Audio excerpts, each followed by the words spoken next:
adakah batas untuk akhlak yang terpuji? Dapatkah kita menyatakan sudah cukup setelah mencapai tingkat akhlak tertentu?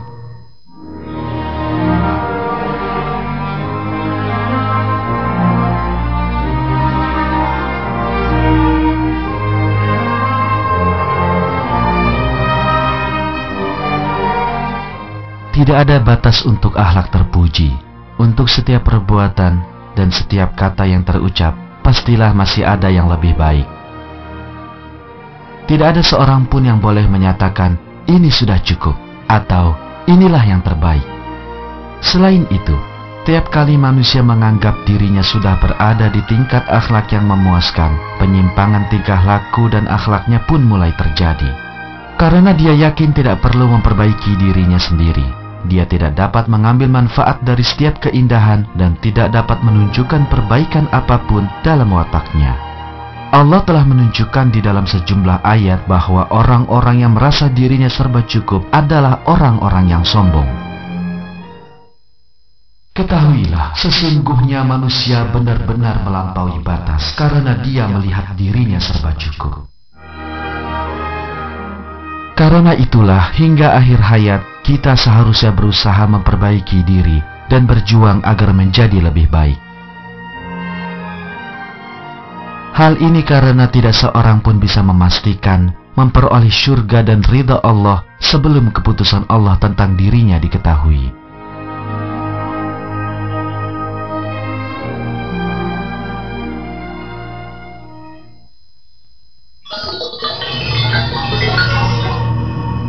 Apakah manfaat sikap ketaatan terhadap akhlak Al-Quran bagi keluarga?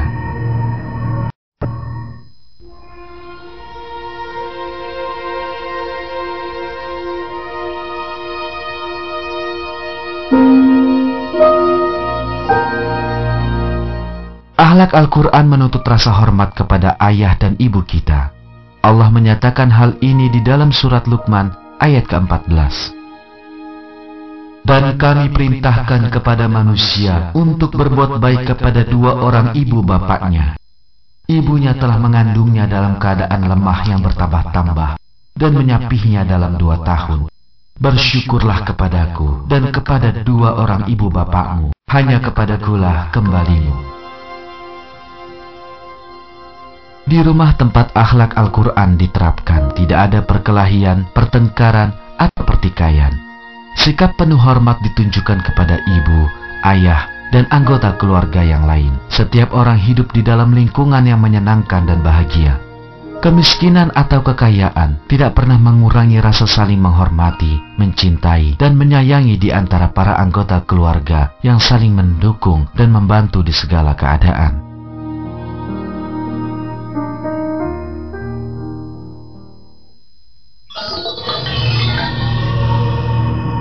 Bagaimanakah seharusnya kita bersikap terhadap orang tua menurut Al-Quran?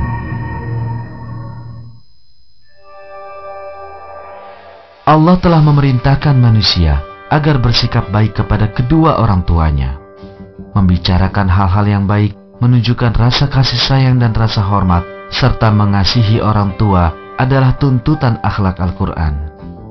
Allah memerintahkan manusia agar tidak menunjukkan kejengkelan kepada orang tuanya di dalam sebuah ayat. Dan Tuhanmu telah memerintahkan supaya kamu jangan menyembah selain Dia, dan hendaklah kamu berbuat baik kepada ibu bapakmu dengan sebaik-baiknya. Jika salah seorang di antara keduanya atau kedua-duanya telah berumur lanjut dalam pemeliharaanmu, maka sekali-kali janganlah kamu mengatakan kepada keduanya perkataan "ah", dan janganlah kamu membentak mereka. Dan ucapkanlah kepada mereka perkataan yang mulia. Dan rendahkanlah dirimu terhadap mereka berdua dengan penuh rasa sayang. Dan ucapkanlah, wahai Tuhanku, kasihilah mereka berdua, sebagaimana mereka berdua telah mendidikku di waktu kecil. Walaupun orang tua mereka tidak memiliki keyakinan yang sama dengan anaknya dan tidak beriman kepada Allah, orang yang beriman tetap harus menjaga sikap mengasihi dan rasa hormatnya kepada mereka. Mereka tidak mengikuti nasihat orang tuanya jika hal itu bertentangan dengan agama. Namun hal itu tidak akan mengubah sikap mereka untuk tetap menghormatinya. Mereka dituntut memperlakukan orang tua mereka dengan baik, walau dalam keadaan apapun. Allah memerintahkan di dalam suatu ayat, "Dan kami wajibkan manusia berbuat baik kepada kedua ibu bapaknya, dan jika keduanya memaksamu untuk mempersekutukan aku dengan sesuatu yang tidak ada pengetahuanmu tentang itu, maka janganlah kamu mengikuti keduanya. Hanya kepadakulah kembalimu, lalu aku kabarkan kepadamu apa yang telah kamu kerjakan."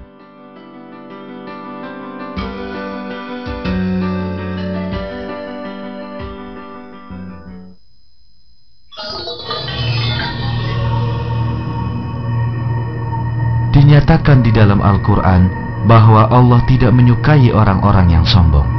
Apakah maksud bersikap sombong menurut Al-Quran?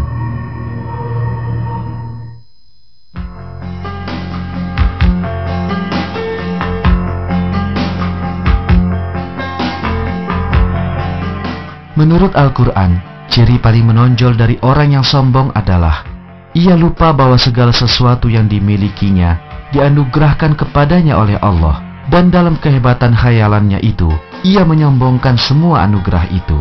Kesalahan pemahaman penting tentang hal ini adalah anggapan bahwa hanya orang-orang yang sangat berlebihan sajalah yang termasuk orang yang melupakan Allah dan menyombongkan diri. Padahal kenyataannya adalah setiap orang yang melupakan bahwa Allah lah yang memberinya kecantikan dan terpengaruh oleh hal ini termasuk orang yang sombong. Atau membanggakan keberhasilan kita dan tidak menyadari ketidakberdayaan diri di hadapan Allah bisa pula disebut sombong. Karena itulah, setiap orang harus bersungguh-sungguh menghindar dari diliputi kesombongan. Dia tidak boleh lupa walau sesaat bahwa dia tidak berdaya dan miskin di hadapan Allah. Dan harus selalu ingat bahwa Allah dapat mengambil segala sesuatu yang dimilikinya dalam seketika.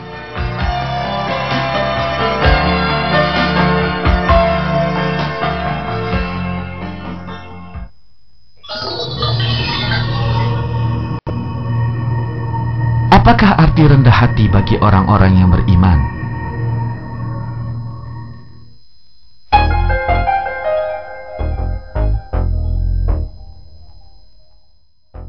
Kerendahan hati disebutkan di dalam Al-Quran sebagai suatu tanda penting dari orang yang beriman. Juga dinyatakan di dalam sejumlah ayat bahwa Allah tidak mencintai orang yang angkuh dan yang suka berlebihan. Kaum beriman adalah orang-orang yang sadar akan kenyataan bahwa Allah adalah Sang Pencipta dan satu-satunya Tuhan bagi segala sesuatu, dan bahwa Dialah yang melimpahkan nikmatnya kepada umat manusia. Orang yang beriman menyadari kelemahannya di hadapan Allah sehingga mereka tidak pernah menunjukkan kesombongan yang tidak pada tempatnya. Betapapun cantiknya, kayanya, cerdasnya, atau mulianya dia tidak menyombongkan hal-hal ini. Karena dia tahu bahwa Allah lah yang memberikan semua itu kepadanya. Karena itulah, sikapnya terhadap orang beriman yang lain juga rendah hati. Dia tidak berusaha menonjolkan kemampuan atau sifat-sifat baiknya, karena dia mengharapkan balasan untuk segala yang dilakukan hanya dari Allah. Berlawanan dengan kesombongan orang-orang yang tidak beriman, orang-orang beriman yang rendah hati bertindak dalam kesederhanaan yang tercermin pula dalam penampilan mereka. Sikap rendah hati orang-orang beriman ini dinyatakan di dalam surat Al-Furqan ayat 63 sebagai berikut. Dan hamba-hamba Tuhan yang Maha Penyayang itu ialah orang-orang yang berjalan di atas bumi dengan rendah hati, dan apabila orang-orang jahil menyapa mereka, mereka mengucapkan kata-kata yang mengandung keselamatan. Akibat sikap orang beriman ini, Allah memberi mereka kabar gembira akan syurga. Tuhanmu ialah Tuhan yang Maha Esa. Karena itu, berserah dirilah kamu kepadanya, dan berilah kabar gembira kepada orang-orang yang tunduk patuh kepada Allah.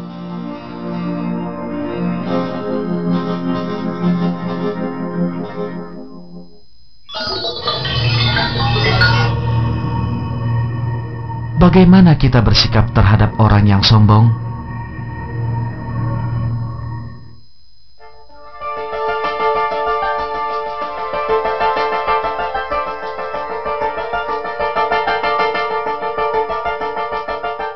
Ciri terpenting lain dari orang yang beriman adalah keteguhan hati mereka dalam menjalani hidup yang sesuai dengan akhlak terpuji dan keimanan mereka, terlepas dari keadaan, orang-orang, atau lingkungan sekitar. Karena itulah, saat mereka menghadapi bentuk perilaku yang sombong, mereka tidak melakukan kesalahan yang sama dengan orang yang sombong itu. Namun sebaliknya, bersikap sederhana dan rendah hati, serta berusaha pula memberi teladan kepada orang itu. Inilah yang telah Allah tetapkan sebagai tingkah laku yang diridhoinya.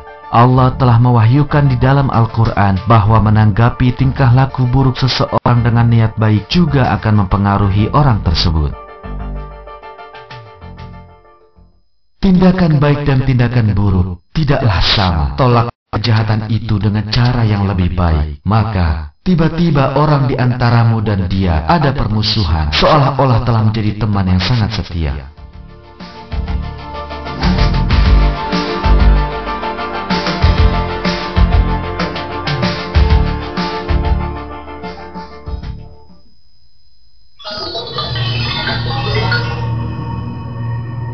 Bagaimana Al-Quran melukiskan orang yang memperingatkan orang lain, namun tidak melaksanakan sendiri apa yang mereka nasihatkan itu?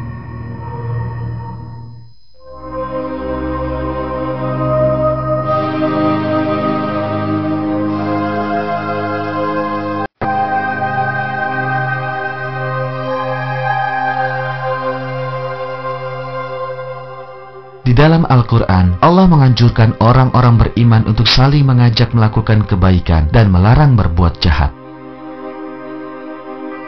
Sudah pasti hal ini diridai Allah. Namun, hal yang benar-benar penting adalah memperhatikan apa yang kita anjurkan kepada orang lain sekaligus memberi teladan dengan perilaku dan akhlak kita yang terpuji. Hal ini karena bila seseorang tahu bahwa suatu tindakan salah dan merasa terganggu oleh perbuatan tersebut, maka dia tentu juga cenderung meninggalkan kesalahan dan melakukan kebenaran. Allah mengingatkan orang-orang beriman sebagai berikut.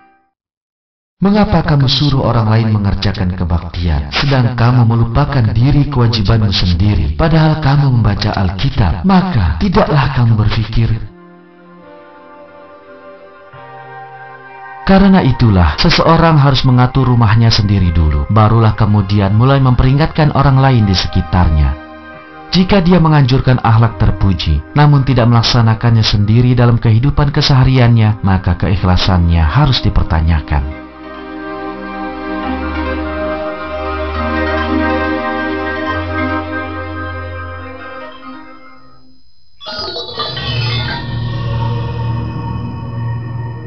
Apakah orang-orang beriman juga merasakan marah?